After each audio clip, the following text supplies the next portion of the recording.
This summer I'm planting an entire garden just for making herbal tea. I plan on buying a lot of plants from my local nursery in the spring, but for the more unusual plants I'm starting them from seed. These plants that I'm growing from seed include anise hyssop, known for its wonderful licorice tasting tea, and roselle hibiscus. Roselle's calyces are used in hibiscus tea. In addition, I want to put in a whole garden bed of German chamomile. So to save money, I'm growing them all from seed. There's a whole process to successfully growing hardy plants from seeds. To simplify it, I've broken it down into 4 stages. Stage 1 is called the germination stage, and this is where the seeds sprout.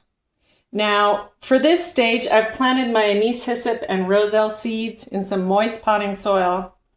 And in order to increase the chance of having healthy plants and the seeds to sprout, I have a heating mat to keep them at a consistent temperature, a humidity dome to keep them nice and moist all the time, and a grow light just right on top of the dome. And this is so that when those very first sprouts come up, it's very important that they get light so they'll be nice, thick, healthy stems. Over here, my German chamomile sprouts are in stage 2.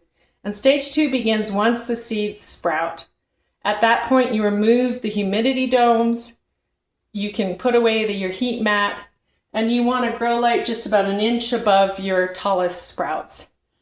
Now these will dry out much quicker, so just make sure that you regularly water them from the bottom trays. In stage 3, we move our starts to larger pots. Now I like to go for a 4 or 5 inch size pot because this is the size that once the roots fill in, it can be planted directly outside. Before you transplant them, make sure they are done with stage 2 and you can see roots on the sides and bottom of your container. To be honest, these could probably go a little longer. When you're moving to larger pots, it's a perfect time to add fertilizer. I like this slow release granular stuff because it lasts for up to 6 months. Next, following the directions, I mix up the appropriate amount of moistened potting soil and fertilizer and add it to my larger pots.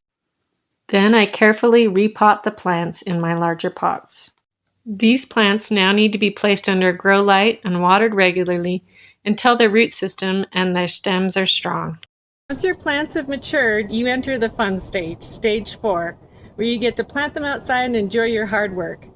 Just one reminder, make sure that you harden them off for at least a week, gradually introducing them to the sun and light exposure outside before you plant them. I hope this was helpful today. If you're starting your own plants, share your progress in the comments below. I'd love to see your pictures.